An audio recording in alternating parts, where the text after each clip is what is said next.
DD किसान, बदलते भारत की शान।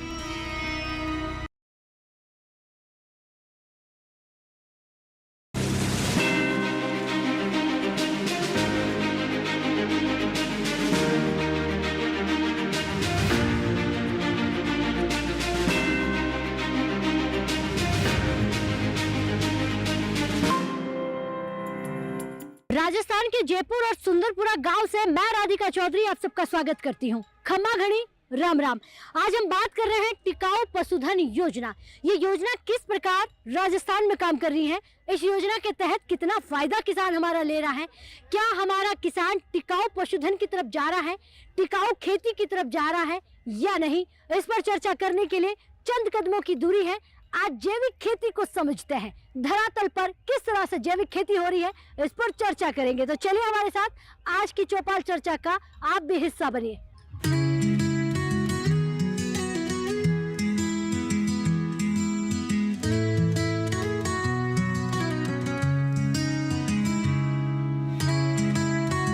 तो आज हमारी राजस्थान की चौपाल जो है सजकर संवरकर तैयार हो गई है। सुंदरपुरा वासियों का जोरदार से स्वागत करते हैं। एक बार जोरदार से तालियां भाई अपने आप के लिए, बहुत स्वागत।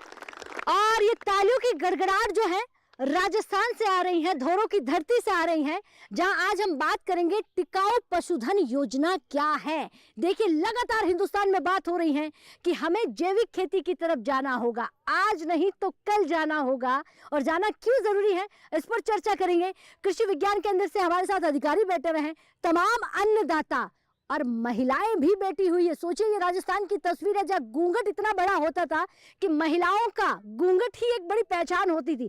आज हमारी महिलाएं किसानों के साथ, पुरुषों के साथ बराबर कंधे से कंधा मिलाकर बैठी हुई है। ये बदलते हुए भारत की तस्वीर है। सबसे पहले जो शुरुआत है वो मैं अधिकारियों से ही करूंगी कि टिकाऊ पशुधन योजना क्या है। सर आप खड़े हो जाइए। नमस्कार जी। नमस्कार मैडम जी, क्या नाम है आपका?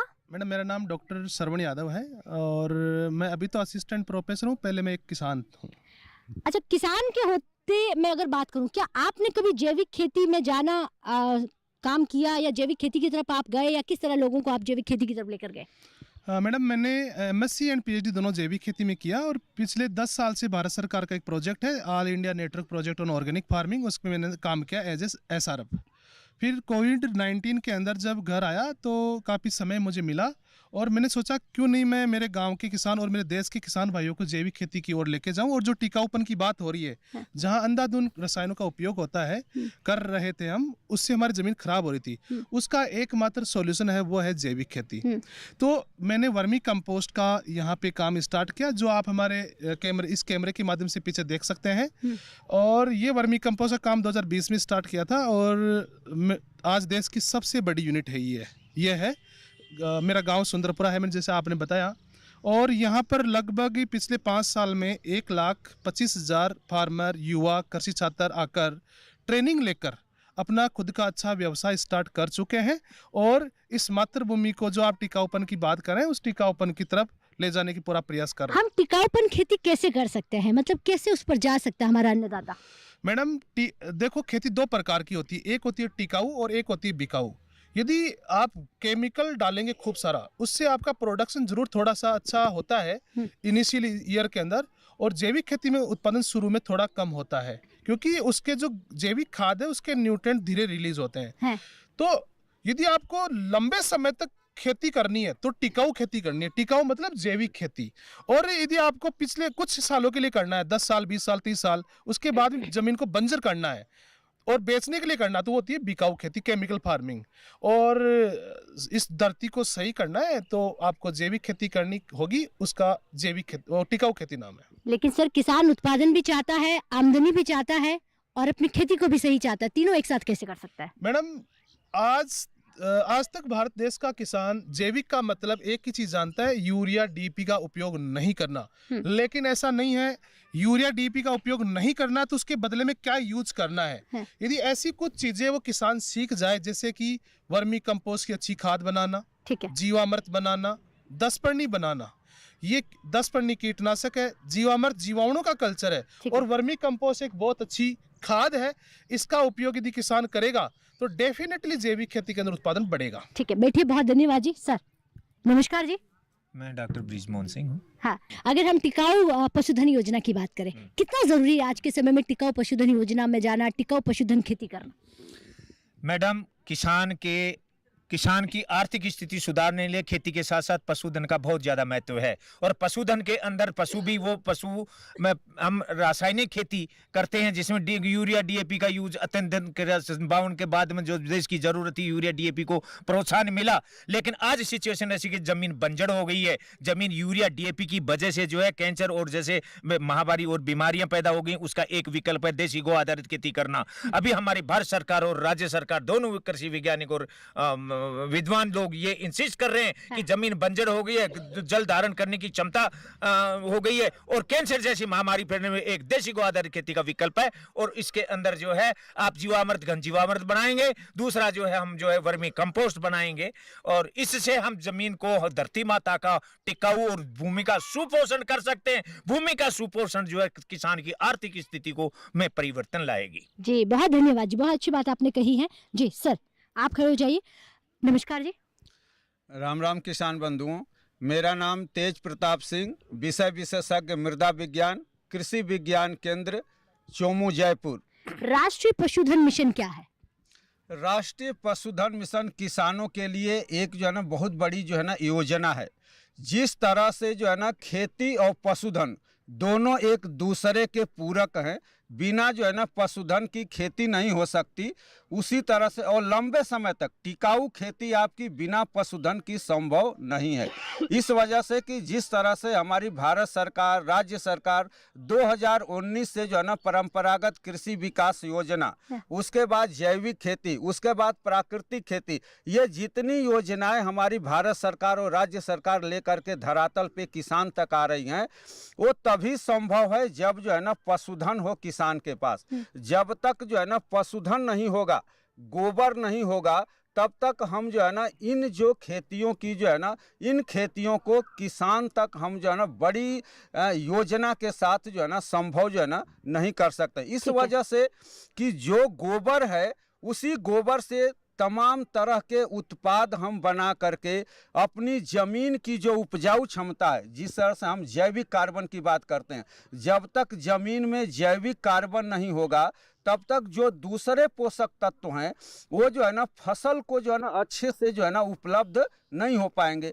और जैविक कार्बन किसी भी रासायनिक उर्वरक से नहीं बढ़ाया जा सकता। ठीक है। जैविक कार्बन केवल आपको जो है ना पशुधन के गोबर से ही उनका तमाम उत्पाद अब बनाए जा सकते हैं। उसके आगे अपन चर्चा जो है ना कर लेंगे। ठीक है, बैठिए। बहुत धन्यवाद जी। जी दादाजी आप खड़े हो जाइए। राम राम, नमस्कार जी। नमस्कार नमस्कार। क्या नाम है आपका?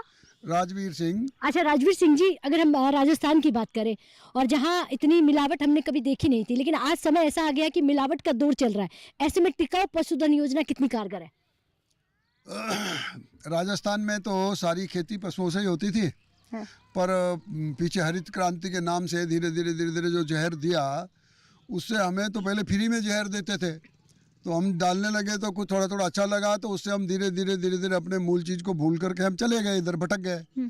उससे अब जो परिणाम हमारे सामने आ रहे हैं, उससे धीरे धीरे अब हमारे अंदर जागरूकता आई है कि भाई बीमारियां बहुत बढ़ गई हैं, ज़मीन बहुत ख़राब हो गई है, पानी सूख गया है और वैसे भी पानी कम होने से खुश्की बहुत ज़्यादा आ गई है, तो हम सब प्रकार से बर्बादी की ओर बढ़ गए। तो अब इसके लक्षण हमें ध्यान में आए, तो धीरे धीरे ये सब डॉक्टर और वैज्ञानिक भी कोशिश करने लगे, सरकार भी कोशिश करने लगी और हम लोगों को भी एहसास हो गया। ठीक है। कि भाई ये तो वास्तव में अब बचाव करो नहीं तो बर्बाद हो जाएंगे। इसलिए हमने अपने पशुओं को वापस संभालना शुरू कर दिया जी। और सरकार ने भी ध्यान देना शुरू किया है। तो अब इन सबको हम बचाते और अब प्रयास कर रहे हैं। जैसे ये केंद्र चल रहा है इतना बढ़िया, यहाँ 1 लाख लोग साल भर में आ गए और हम भी गांव में किसान संघों के माध्यम से जगा रहे हैं लोगों को। ठीक है ठीक है, तो बैठिए बैठिए। बहुत धन्यवाद जी। जी आप खड़े हो जाइए। नमस्कार जी। नमस्कार जी। क्या नाम है आपका? रीनू यादव। रीनू यादव, क्या करती हैं आप? मैं फैशन डिजाइनर। अच्छा फैशन डिजाइनर है। चलिए, फैशन डिजाइनर का चौपाल चर्चा में क्या कहा, मतलब पूछ सकती हूँ क्या आप भी अपनी खेती को, अपने आसपास के लोगों को, क्योंकि राजस्थान से आप आती है तो खेती हम करते हैं, मैं भी खेती बाड़ी से आती हूँ, तो मैं उम्मीद करती हूँ कि आप भी अपनी खेती के बारे में जानती होगी। क्या टिकाऊ पशुधन योजना, जिस तरह से नई नई चीज़ें आजकल आ रही हैं, चाहे वो फैशन इंडस्ट्री की बात करें, एजुकेशन की बात करें, खेती में क्या कुछ कर सकता है? खेती में कि जैसे हम बचपन से देखते आ रहे हैं हमारे दादाजी को, उनको कि जैसे जैविक खेती अपनाते थे, जो धीरे धीरे अब आजकल बिल्कुल भी बंद हो गई है। हाँ। तो इसके लिए कि हमें वापस इसे अपनाना चाहिए और अपनी ये मिट्टी है ना, इसे उपजाऊ बनानी चाहिए। जी। तो इसके लिए अपना जीवन बचेगा और अपनी मिट्टी बचेगी। जी बैठिए, बहुत धन्यवाद जी। आप खड़े हो जाइए। नमस्कार जी। जी। हाँ जी, क्या नाम है आपका? आशा यादव। आशा यादव। आशा यादव, टिकाऊ पशुधन की हम बात कर रहे हैं, हमारी खेती बचाने की बात कर रहे हैं। क्या आज के युवा अगर पढ़ लिख कर खेती में आ जाती है तो खेती कितनी अच्छी हो सकती है? बहुत अच्छी हो सकती है। मेरे मामा जी है, उनका कैंसर था और मेरे भैया ने, डॉक्टर सरवण यादव ने ये जैविक खेती नहीं अपनाई, तो इस वजह से उनका आज कैंसर दूर हुआ। तो मैं तो इस जैविक खेती के लिए बहुत अच्छा मानती हूँ। बहुत अच्छा काम किया मेरे डॉक्टर सरवण यादव ने कि कैंसर जैसी समस्याओं का समाधान है जैविक खेती, हाँ, ऐसा आपका मानना है? 100% मानना है। ठीक है, बैठिए जी। आप खड़े हो जाइए। नमस्कार। नमस्कार जी। क्या नाम है आपका? रिंकू यादव। रिंकू यादव। क्या कहेंगी रिंकू यादव कि हमारी जो महिलाएं पहले गोबर से उपले बनाती थी, सिर्फ चूल्हा जलाने के लिए काम लेती थी, आज वो गोबर मार्केट में महंगे भाव में बिक रहा है। सिर्फ राजस्थान नहीं, विदेशों में भी मांग हो रही है उस गोबर की, जहाँ कभी पूछ नहीं होती थी। नहीं, महंगे भाव में तो नहीं बिक रहा है गोबर अभी भी। आज जो रासायनिक खाद होता है उससे सस्ता ही है खेती, ये सस्ती भी पड़ती है और भूमि के लिए ये जीवन दान देती है ये जैविक खेती। यानी कि अगर हम पशुधन वाली खेती में आते हैं तो ये जीरो बजट वाली खेती है, कम लागत ज्यादा मुनाफा। हाँ, कम लागत और ज़्यादा मुनाफा, और भूमि के लिए ये बहुत उपजाऊ का काम करती है। अभी भूमि पूरी रसायनों से मर्त हो चुकी है, बंजर भूमि होती जा तो रही है। आप कौन सी खेती करते हैं? हम जैविक खेती करते हैं। ठीक है, बैठिए, बहुत धन्यवाद। तो देखिए हमारी महिलाएं जो है कितनी जागरूक हो गई है, घर संभालने वाली आज खेती बाड़ी की बात कर रही है जी। सर नमस्कार। नमस्कार, मैं कपिल देव और मैं खुद भी एक स्वयं प्रगतिशील किसान का सुपुत्र हूँ। जब किसान प्रगतिशील खुद को बोलने लग जाए तो समझ जाइए कि अब कल्याण होने को आ रहा है। ऐसे में अगर हम प्रगतिशील की बात करें, क्या आप भी जीरो बजट वाली फार्मिंग कर रहे हैं? बिल्कुल, हम जीरो बजट वाली फार्मिंग की ओर ही अग्रसर हैं। मैं खुद स्वयं हमारे जो फार्म है उस पर ही डॉक्टर साहब से प्रेरणा लेकर, डॉक्टर श्रवण जी यादव से प्रेरणा लेकर हम लोग भी खुद का इनपुट्स तैयार करते हैं। मैं खुद स्वयं भी कृषि का ही छात्र हूँ और मेरी जो पढ़ाई है वो ऑर्गेनिक फार्मिंग में हुई है। और पिताजी, तो आज से 10 साल बाद आने वाला समय कौन सा होगा? आज से 10 साल बाद आने वाला जो समय होगा वो जैविक का होगा मैम जी। और आप देख रहे होंगे कि हमारी मृदा में पहले जो है कार्बनिक पदार्थ की मात्रा बिल्कुल घटकर उसका स्तर बहुत रसातल में चला गया था, परंतु आज हम देख रहे हैं जब से भारत सरकार ने जैविक खेती को लेकर जो योजनाएं लाई है, जैसे गोवर्धन योजना है हमारी राजस्थान सरकार, वो गांव-गांव में जाकर जो है वो वर्मी कंपोस्ट की यूनिट लगवा रही है। तो उससे प्रेरित होकर हमारा किसान जो है आज अपनी मृदा में जैविक कंपोनेंट को उपयोग कर रहा है, जैविक इनपुट्स का उपयोग कर रहा है और आज हमारी मृदा में वापस से कार्बनिक पदार्थ की मात्रा बढ़ रही है। हमारे जो वाटर लेवल है, जो पानी दूषित हो गया था, वो पानी भी धीरे धीरे जो अब अच्छी गुणवत्ता की ओर बढ़ रहा है। ठीक है, धन्यवाद जी, बहुत धन्यवाद। मैं और भी यहाँ पर अन्नदाता उनसे बात कर लेती हूँ। सर आप खड़े हो जाइए। नमस्कार जी। अर्जुन लाल यादव नाम है मेरा और खेती का ही काम करता हूँ जी। अच्छा, हम टिकाऊ पशुधन की बात कर रहे हैं, क्या हमारा सुंदरपुरा जो गांव है, इस गांव का किसान टिकाऊ पशुधन खेती कर रहा है? बिल्कुल जी, टिकाऊ खेती और टिकाऊ पशुधन दोनों यहाँ इस सुंदरपुरा। सरकार की कितनी मदद मिल रही है? सरकार की हर तरह का अनुदान है जो सरकार दे रही है पशुधन के ऊपर। लोन दे रही है, गायों के ऊपर लोन दे रही है। पशुधन जो भैंस है, जितना भी पशुधन है, भेड़ बकरी पालन मान लो या भैंस पालन मान लो, सबके ऊपर है जो अनुदान दे रही है गवर्नमेंट। ठीक है, बैठिए, बहुत धन्यवाद। तो देखिए सुंदरपुरा से आज की चौपाल चर्चा हो रही थी। वक्त हो गया एक छोटे से ब्रेक का। ब्रेक के बाद फोन हाजिर होते हैं, आप कहीं मत जाइए।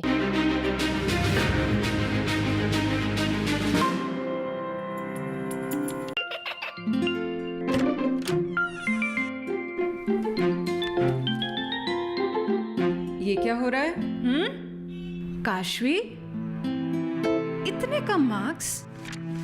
काशू बेटा पढ़ा करो, पढ़ोगी नहीं तो आगे कैसे बढ़ोगी? मम्मा मैं भी तो आपसे यही कहना चाहती हूँ, पढ़ा करो। आप पढ़ोगे नहीं तो आगे कैसे बढ़ोगे? मतलब? वो देखो, सिर्फ बैक पर छपा ऑर्गेनिक नहीं, ऑर्गेनिक का निशान पहचानिए। पीजीएस ऑर्गेनिक का ये लोग उन किसानों की पहचान है जो आज भी परंपरागत विधि से रसायन मुक्त खेती कर आपके लिए शुद्ध फसल उपजा रहे हैं। अब समझे मम्मा, अगर मैं प्योर ऑर्गेनिक फूड नहीं खाऊंगी तो अच्छे मार्क्स कहाँ से लाऊंगी? अच्छा बच्चों। जैविक खेती की इस मुहिम को आगे बढ़ाइए, शुद्ध ऑर्गेनिक अपनाइए।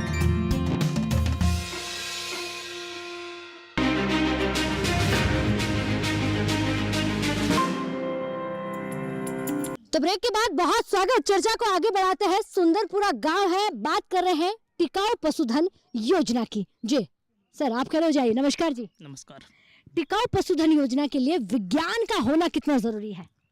जैसे कि टिकाऊ पशुधन योजना के बारे में जो बताया है, तो मतलब जो सरकार की तरफ से जो इसमें अनुदान और जो एक विस्तृत मतलब कृषि की ओर इसमें बढ़ाने के लिए बताया जा रहा है, तो मतलब किसान बंधु जो मतलब पशु रखेंगे तो उनसे उनको गोबर और ये सब की मात्रा में उपलब्धता होगी, तो ये जैविक खेती अच्छी उपलब्धता के साथ कर सकते हैं। इसके अच्छे स्रोत उनके पास उपलब्ध हो जाएंगे, तो सहजता से ये कृषि हो सकती है और बहुत ही कम लागत से एक अच्छी मुनाफा कमा सकते हैं किसान। और जो यूरिया डीएपी डाल के जो इस ज़मीन के सारे जीवाणु विषाणु और जो उपजाऊ क्षमता वाले जो थे वो सभी नष्ट हो गए, तो जैविक खेती के माध्यम से, इस कंपोस्ट से वो पुनर्जीवित होकर इसकी उर्वरक क्षमता बढ़ेगी और एक अच्छी गुणवत्ता युक्त खेती से और इन रोगों को बचाने की वो इसमें पैदा हो सकती है। ठीक है जी, बैठिए। जी सर, नमस्कार।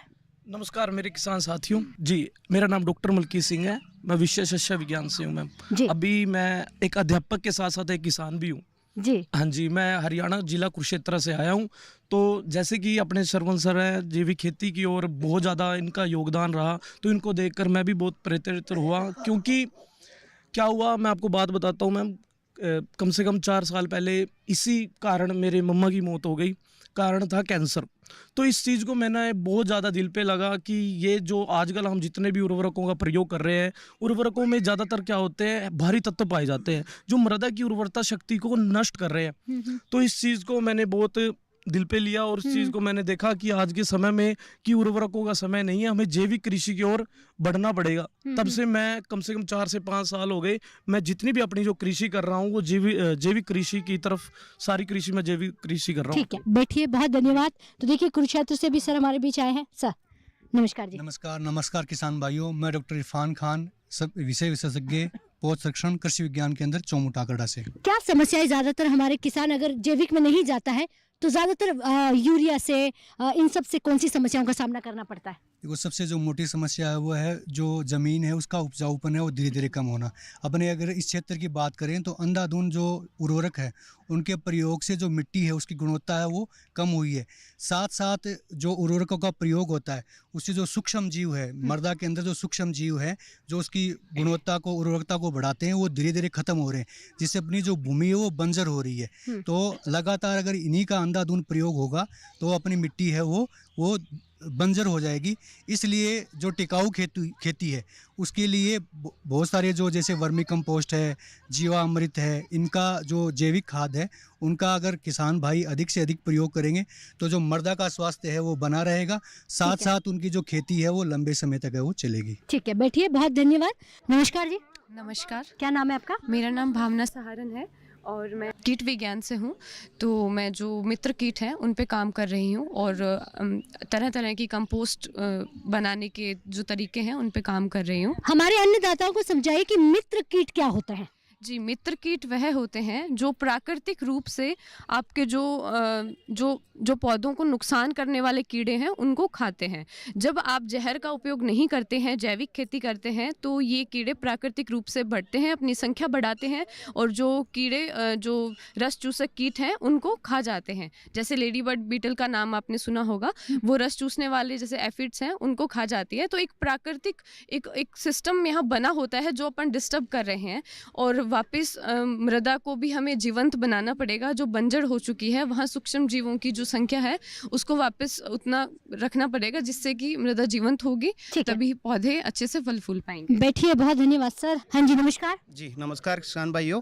मैं डॉक्टर नेमराज सुंडा, सहायक निदेशक कृषि विस्तार राजस्थान सरकार में कार्यरत हूँ। चूँकि मेरे माता पिता स्टेट लेवल पर अवार्डी किसान भी है, वो इंटीग्रेटेड फार्मिंग करते हैं जिसमें जो देसी गायें हैं उसका अहम रोल है। देसी गायों के जो गौ मूत्र और जो गोबर होता है ना उसमें 4 करोड़ से ज़्यादा लाभदायक बैक्टीरिया पाए जाते हैं, जबकि ऑर्डिनरी जो भैंस और गाय है उनमें भी बैक्टीरिया होते हैं, लेकिन वो लाखों में ही होते हैं। तो मैं तो ये कहना चाह रहा हूँ कि मैं भी अभी योजना प्रभारी हूँ जिले स्तर पर प्राकृतिक खेती का, जो राष्ट्रीय प्राकृतिक खेती मिशन चल रहा है भारत सरकार और राज्य सरकार द्वारा, तो उसमें किसानों को 4,000 रुपये DBT भी कर रहे हैं अपन। जो किसान भाई देसी गाय रखता है और अपने फार्म पे जैव आदान यूनिट स्थापित करके रखता है, जिसमें 10 पन्नी है, नीमास्त्र है, ब्रह्मास्त्र है, ये चीज़ें जीवामृत है, ये बनाता है, तो उसको सरकार 4,000 रुपये पर किसान को हर साल दे रही है। हाँ। तो किसान जुड़ सकते हैं, ये आज के युग की मांग है, क्योंकि अगर खेती को जिंदा रखना है तो पशु रखना ही है। पशु अभिन्न अंग है खेती का। ठीक है, तो क्या हमारा राजस्थान का किसान इस तरफ जा रहा है, टिकाऊ खेती की तरफ? बिल्कुल मैडम जा रहा है किसान, क्योंकि सरकारें भी ध्यान दे रही है। जैसी प्राकृतिक कृषि विकास योजना PKY योजना थी पहले से, वो अभी भी चल रही है, उसके साथ में प्राकृतिक खेती चली है, तो काफ़ी योजनाएं जैविक गोवर्धन जो यूनिट स्थापना हो रही है उसमें भी हेल्प मिल रही है किसानों को। जी बैठिए, बहुत धन्यवाद जी। भाई साहब नमस्कार। नमस्कार जी। हाँ, क्या नाम है? मेरा नाम सुरेश कुमार यादव है। मैं doctor organic vermicompost farm चलाता हूँ 2020 से। जी, आप डॉक्टर हैं या किसान? मैं किसान हूँ। ठीक है। हमारे फार्म का नाम doctor organic vermicompost farm है। क्या बात है, इन्होंने अपने फार्म का नाम, अपनी खेती का नाम भी डॉक्टर रख दिया है ताकि समाधान यहाँ पर हो सकता है। तो कितने किसान हैं जो यहाँ पर आप पर भरोसा कर पाते हैं, इस खेती को समझ पा रहा है? आज तक मैंने लगभग 1 लाख प्लस किसानों को ट्रेनिंग दी है, बिल्कुल निःशुल्क, और कम से कम हमसे जुड़ के 20,000 लोगों ने वर्मी कंपोस्ट का काम मेरे बराबर कर रखा है अभी। जी जी। हाँ।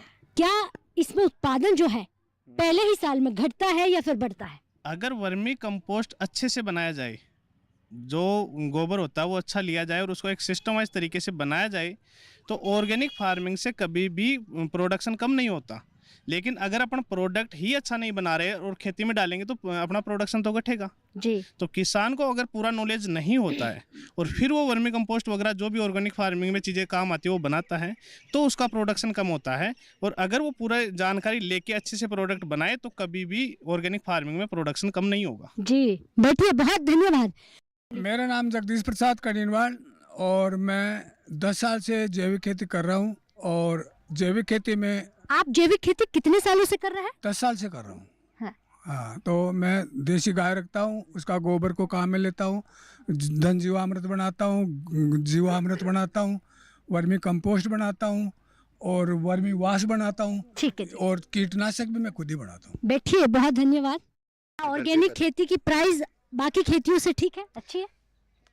थोड़ी आमदनी कम होती है, धीरे धीरे अगर साल बाई साल करेंगे तो आमदनी भी बढ़ जाएगी। भरोसा है भारत सरकार पर? भरोसा है भारत सरकार पर? पूरा भरोसा है। पूरा में भी बच्चा, मेरी बच्ची सब एग्रीकल्चर MSc BSc है, सुपरवाइजर है, मेरी भतीजी कृषि अधिकारी है, तो उनकी भी सहायता लेते हैं और अच्छी खेती कर रहे हैं। ठीक है, ठीक है। जब किसान को देखिए भरोसा जो है भारत सरकार पर है। नमस्कार जी। नमस्ते। राधेश्याम गुजर। हाँ। जैविक खेती को लेकर यही कहना चाहूँगा कि अगर आने वाली पीढ़ी को बचाना है तो खेती को बचाना होगा, और खेती को बचाना है तो पशुओं को बचाना होगा, और विशेषकर गाय को बचाना होगा। देसी गाय को बचा करके, देसी गाय के माध्यम से गो आधारित खेती जब हम करेंगे तो निश्चित रूप से आने वाली पीढ़ी को भी बचा पाएंगे, गाँव को भी सरसब्ज कर पाएंगे। और निश्चित रूप से जो आज जिन दुविधाओं का सामना किसान कर रहा है, जिन प्राकृतिक आपदाओं के साथ साथ कृत्रिम आपदा, जो कैंसर हम कृत्रिम आपदा बोलेंगे, हाँ। ये हमारे द्वारा बनाई गई आपदा है। अगर इसको खत्म करना है तो खेती को जैविक और वो गो आधारित करना होगा। तो देखिए, आज नहीं तो कल हमें जैविक खेती की तरफ जाना ही होगा। क्यों जाना होगा? क्योंकि हमने कोरोना जैसी महामारी को देखा, हमने हिंदुस्तान की तस्वीर को बदलते हुए देखा। आज हमें फिर से पारंपरिक खेती को स्मार्ट खेती की तरह करने के लिए विज्ञान का हाथ थामना है, और विज्ञान हमारे बीच है। वो इसलिए जरूरी है क्योंकि लगातार भारत सरकार जो है टिकाऊ खेती की तरफ आपका ध्यान लेकर जा रही है। पशुधन योजना पर तमाम योजनाएं हैं जिसका आप लाभ ले सकते हैं। विज्ञान के माध्यम से आपको बता दें कि समाधान मिल सकता है। चले इस कार्यक्रम को अब यहीं खत्म करते हैं क्योंकि शाम ढल रही है, राजस्थान में है। अगर ये कार्यक्रम आप टीवी पर नहीं देख पाए तो यूट्यूब के माध्यम से भी देख सकते हैं। मुझे दीजिए इजाजत, नमस्कार।